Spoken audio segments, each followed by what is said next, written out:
Je vous propose donc de démarrer ce webinaire sur l'alimentation 100% bio en volaille. Donc je me présente, Antoine Roissard de l'Institut technique de l'agriculture biologique. Donc je travaille sur le sujet des porcs et des volailles pour l'ITAB.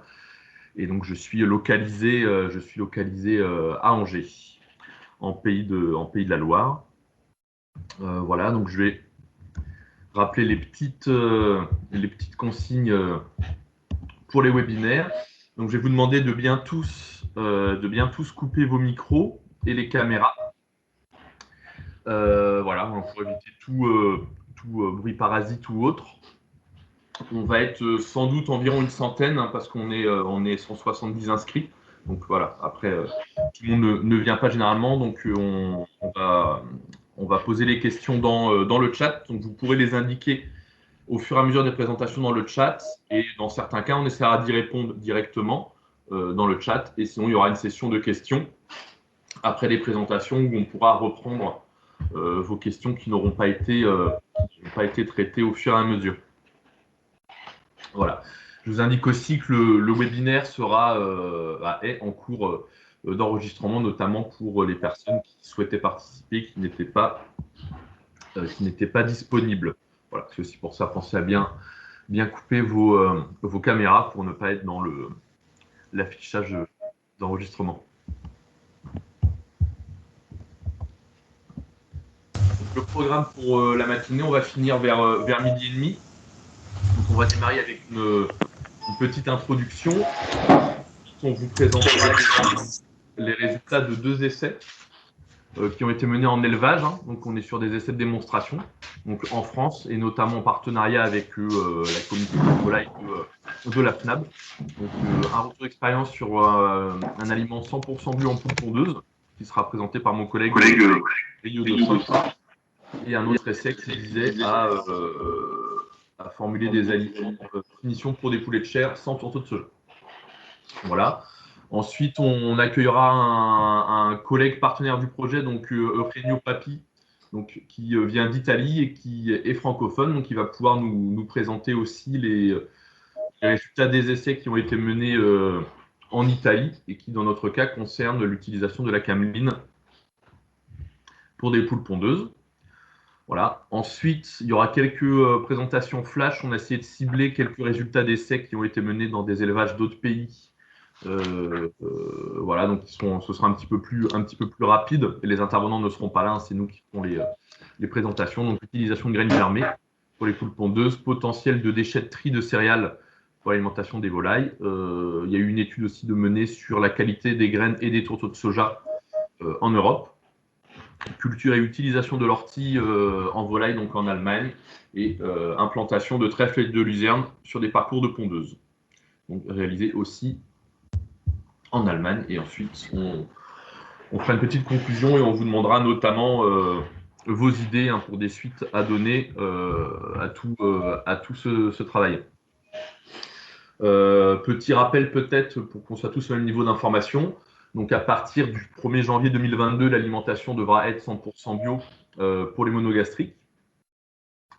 Voilà, il y a une dérogation encore, hein, dans le nouveau règlement qui prendra fin au 31 décembre 2026. Et donc notamment, les jeunes volailles seront exemptées d'alimentation 100% bio jusqu'à 2026. Donc les définitions de jeunes volailles n'ont pas été déterminées au niveau européen. Donc c'est chaque pays qui discute pour la définition de jeunes volailles. Voilà, il y a une légère augmentation du lien au sol qui passe à 30% dans le cadre du nouveau règlement.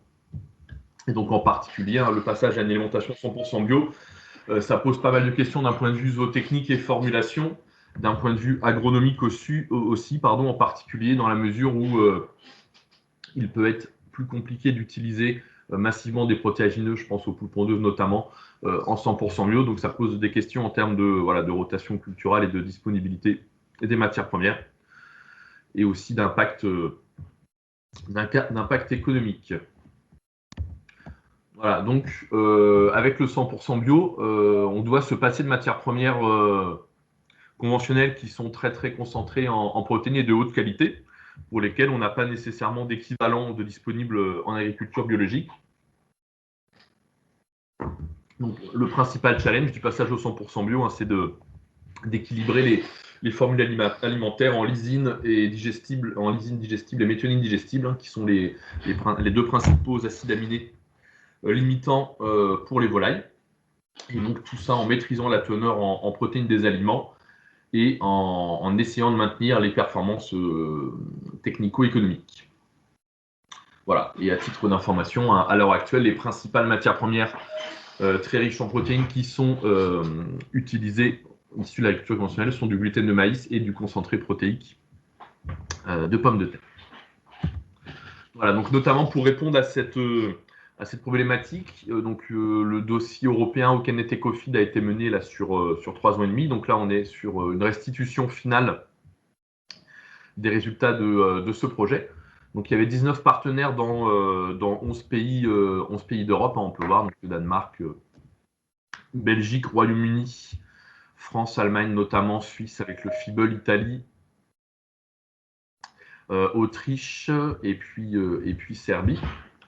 Voilà, donc pour le partenariat français, donc le responsable français était l'ITAB et on a aussi travaillé en étroite collaboration avec la FNAB notamment pour la partie volaille et aussi les champs d'agriculture des Pays de la Loire, l'ITAVI et l'IFIP. Et en partenaire européen, pour ceux qui connaissent, il y avait notamment Bioland qui est une des principales marques d'agriculture biologique en Allemagne et après diverses universités et stations de recherche.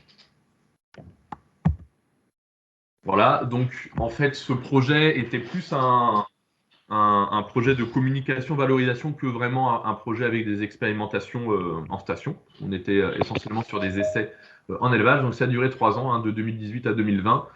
Donc dans les objectifs principaux, on avait de synthétiser les connaissances existantes sur l'alimentation 100% bio. Et donc notamment, on a rédigé un rapport bibliographique donc en partenariat avec les collègues des autres pays, où chacun a un peu fait le bilan des travaux qui ont été faits dans son pays là-dessus. Donc il y a une version synthétique qui existe et qui sont disponibles sur une plateforme que je vous montrerai tout à l'heure. Repérer aussi des innovations en élevage et rédiger un petit peu des fiches cas concrets. Donc on a fait une trentaine sur des exemples de pratiques. Et faciliter les échanges entre les pays producteurs, fabricants d'aliments et chercheurs. Donc ça a été évidemment un peu plus compliqué avec la limitation des déplacements.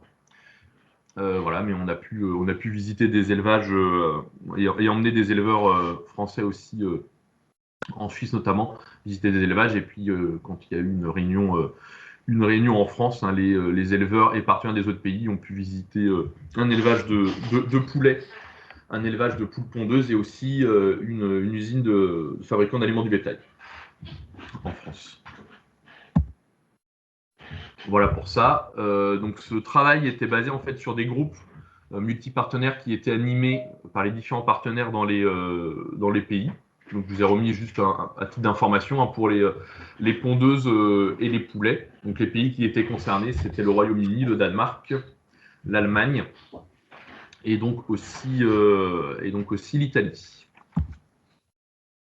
Voilà, donc un peu hein, les documents disponibles pour les producteurs. Il y a une espèce de bibliothèque de cas concrets, donc qui sont initialement en anglais, mais qu'on a traduit au fur et à mesure en français. Donc, du coup, c'est des documents de 2 pages hein, qui font un zoom sur une pratique d'éleveur. Il y a aussi des vidéos qui ont été réalisées de résultats d'essais en élevage. Et donc voilà, dans la mesure du possible, on essayait de rendre disponibles en français les différents documents qui ont pu être produits dans le cadre du dossier. Toutes les informations, les documents techniques et autres sont disponibles sur le site Organic Farm Knowledge, qui est une plateforme européenne et en fait qui rassemble les documents issus de différents pays. Donc on a fait notamment tout un gros travail de recensement au début du projet pour recenser un petit peu les articles techniques sur l'alimentation 100% bio, les outils, formulation et autres qui étaient disponibles, les bases de données, des cahiers techniques et autres. Et en fait, on a centralisé à peu près 80 documents comme ça qui sont en ligne donc sur ce site auquel vous pouvez accéder, donc qui sont dans les langues dans les langues d'origine, mais il y a une description du contenu du document qui est en traduction en français. Voilà, donc ça c'était juste pour vous montrer. Hein. On a une page poule pondeuse, une page poulet de chair, et vous pouvez retrouver, hein, selon les filières, entre 40 et 50 documents techniques concernant ces productions. Voilà, donc comme je vous disais, on a traduit différents documents qui ont été rédigés dans le cadre du projet, donc en français. Donc il y a une trentaine de fiches pratiques comme cela qui sont disponibles et qui font 2 pages, donc ce qui permet, hein, pour les éleveurs notamment, d'avoir des premières infos sur une pratique qui pourrait les intéresser. À titre d'information aussi, on avait du budget pour traduire des documents qui étaient dans une autre langue pour les diffuser ensuite dans chaque pays. Donc on a traduit un guide danois sur l'aménagement des parcours en poule pondeuse, donc qui fait 25 pages et donc qui est maintenant disponible en ligne sur la plateforme organique Farm Knowledge, et on pourra éventuellement vous envoyer le lien dans le chat au cours de la matinée si ça vous